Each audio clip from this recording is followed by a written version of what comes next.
follow that. Well, the next person to speak is eminently qualified to follow that. He's inspiring, he's inspired these young people to take action, and he's doing a phenomenal job of work, not just only in the Bakers Union, but on behalf of a lot of vulnerable workers across the UK and involved in international stuff as well. So welcome to you. Thank you. Colleagues, sisters, brothers, it's an absolute pleasure to have been here over the weekend, to have attended some of the workshops, and like most of the speakers have said, the reason why, workplaces have improved so much over the years isn't because of legislation, it is because of the work that the amazing activists, the health and safety reps have done in those workplaces. And it is true, it is true. If it wasn't for the work of our safety reps, in all of the industries that they work in, then the deaths would not have fallen, they would have increased. So I want to endorse what everybody said here and send a message of thanks and gratitude for making sure, one, that I went home from work safely, that my parents went home from work safely, that my children go home from work safely. And thank you for the work that you have done on behalf of every worker in this country. You are standout people. Without you, people in your workplace would face not just serious injury and incident, but they would face death as well. So put yourselves and clap yourselves and put yourself a pat on the back for the excellent work that you have done. Because when health and safety became one of these issues that was seen as not a very good thing to be supporting, Hazards was out there fighting to make sure and maintain that health and safety was at the forefront of everybody's mind. They were never deterred away from supporting people in the workplace. They were never stopped from ensuring that health and safety was at the forefront of everybody's discussion. And if it wasn't for Hazard, many trade unions would have probably walked away from health and safety being a key issue. So I congratulate the work of Hazards for all of their work and all of their lobbying and all of the pressure that they made sure that health and safety has stayed at the forefront of our labour movement. I think it's absolutely right to congratulate organisations when they do a wonderful job, and I think Hazards have done a wonderful job for many, many years. And like I say, for the Bakers Union, we congratulate you and thank you for making sure we stayed on the right path. Obviously this morning we've heard from so many people with so many issues over so many years been covered, and so many years of people suffered. From what Audrey was telling you, this isn't a new thing that the workers in the workplaces that we're seeing today are suffering from. It's commonplace, it's been commonplace for a long, long time. It's just apparently getting much worse than what it was. And it was bad enough. We hear about Dave and his experiences of being blacklisted. We understand the stories of our history and the failure of politicians to deal with those issues that we have faced as a class and as a community.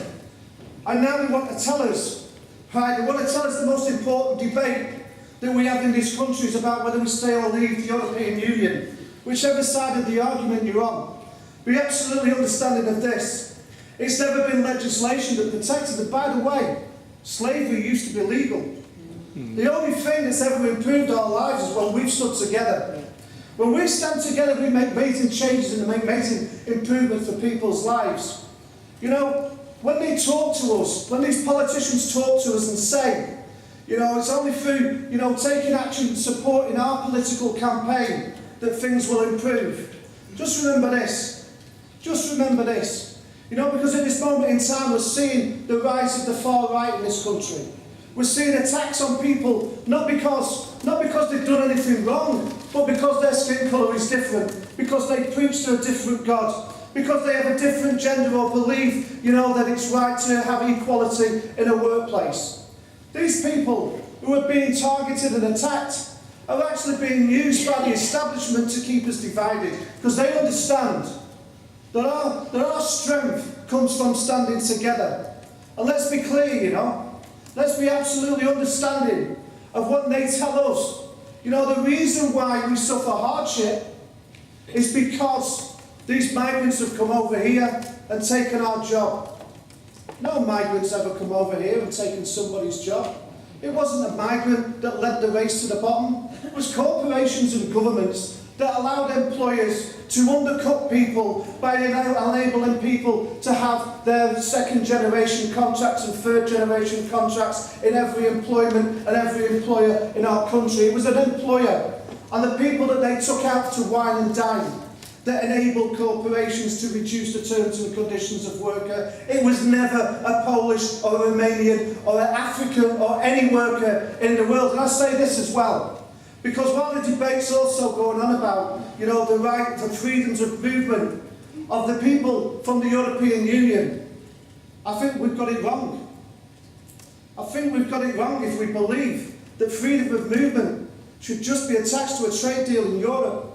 We have to understand that the freedom of movement and the right of human beings to move anywhere in the world is a human right. And it's our right.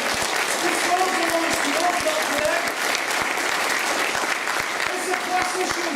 It's a working class issue, because if you're rich and you're powerful, you can move without land and borders anywhere in the world. If it's good enough for them, it's good enough for us. It's good enough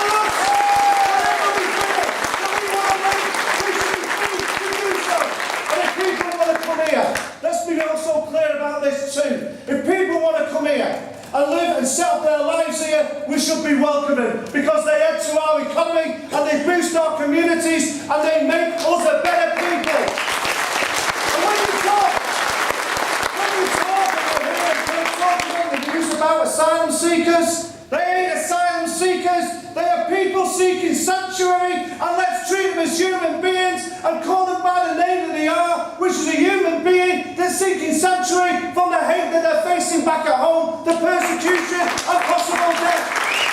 And if you don't want refugees, stop buying them shit out of their country, because that's how you create them, you know. Stop buying them!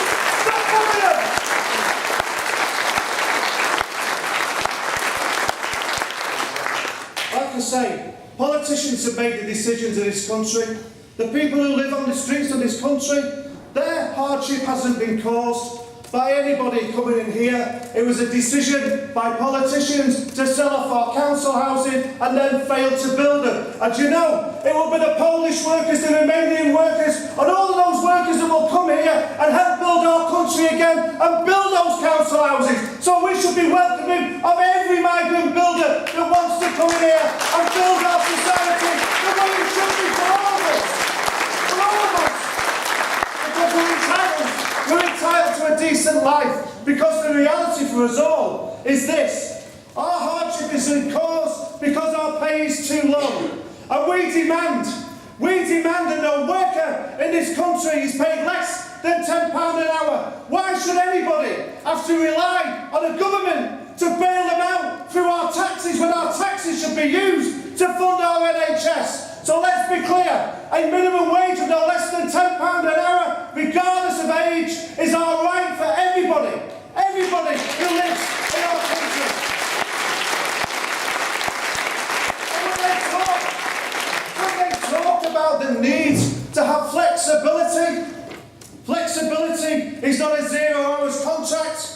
That's exploitation, it's oppression, it's about them maintaining control and power over us. We demand the abolition of every single 0 hours contract in this country, and the right for people to have workplace rights in every workplace.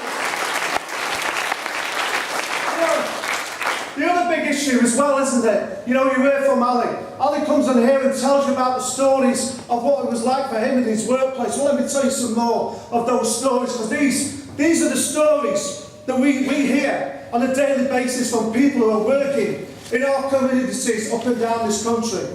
You know the story, I mean, everybody who read the Aditya Chakrabarti story last year about a young lad called Tyrone. The young lad that worked for 40 hours a week. He was 17, by the way, he was 17-year-old. 17-year-old, unfortunately had fallen out with his family, so he had to leave home. Found himself a job, could work 40 hours, got himself a flat, was doing okay. His boss came in and decided he didn't like him and cut his hours to 8 hours. Because he had the power to do it, because he was on a 0 hours contract. That lad lived on his mates' sofas, he lived on his mates' floors, He lived on his work colleagues' sofas and floors, and when the Dieter Chakrabarty actually interviewed him, he was living on a car in somebody's driveway. That's a 17-year-old lad. He's part of our community. He could have been one of our kids. That's the society that we have got to live in today, because people don't care about how our lives are led. The only people that's ever cared about how our lives are led are us. It's us. You look at our history and the things that we've achieved.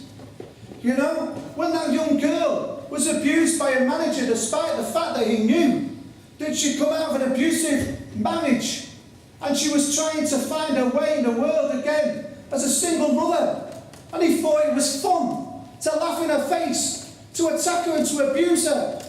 Do you know, he thought that was great, and he did it not just to her, but to humiliate her in front of customers too. This is the communities and the workplaces that are allowed to exist, with apparently a government that now represents the working class. Doesn't represent the working class that I belong to. Doesn't represent the working class I want to belong to. When you oppress workers, when you make people feel humiliated, there is only one reaction to that.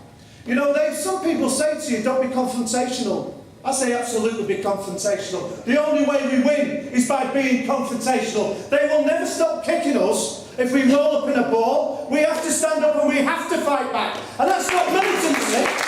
That's not militancy.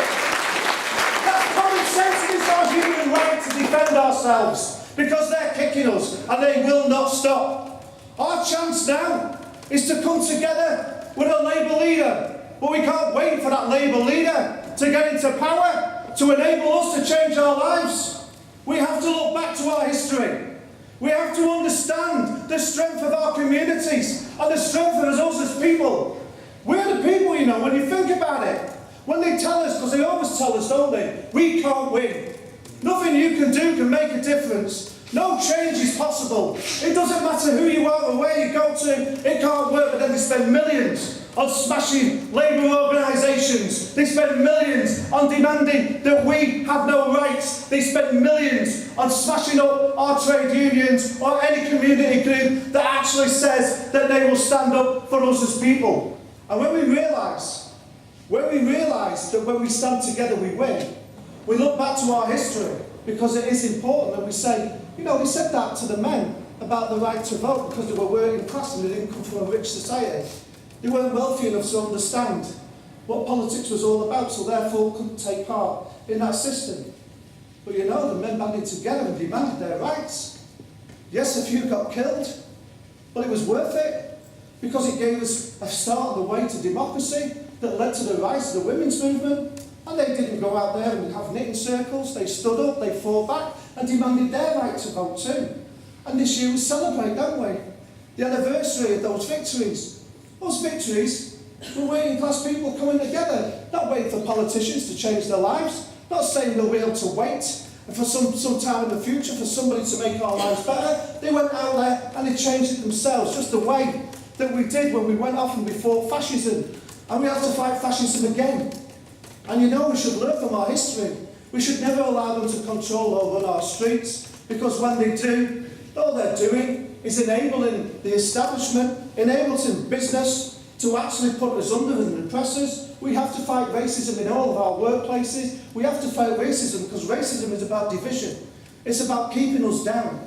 It's about saying, blame that person over there instead of the person that's made your life difficult.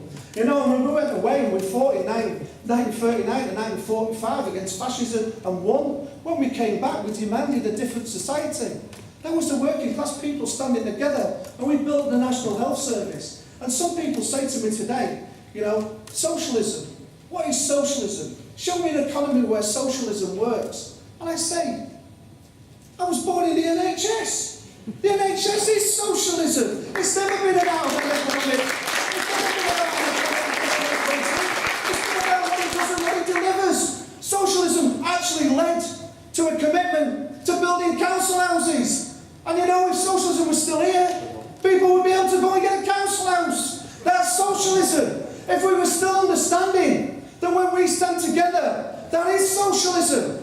It's about how we make the change. And you can make an amazing change, because when we stand together, when we come together as a people, when we come together as a class, when we understand that the power that we have changes the world and changes the lives of every ordinary person that's your neighbour, that's your friend, that's a member of your family, then when we understand that and we realise that, we will be led to the place where we deserve to be, which is in charge of the country and the lives that we deserve to be in charge of. That's our lives, us making a difference. You are the difference. You are an amazing people. We are an amazing people when we are together. We can change the world if we want to. Believe in yourself. Believe in each other. Stand together. Win together. Impossible is nothing when we all do that. Solidarity.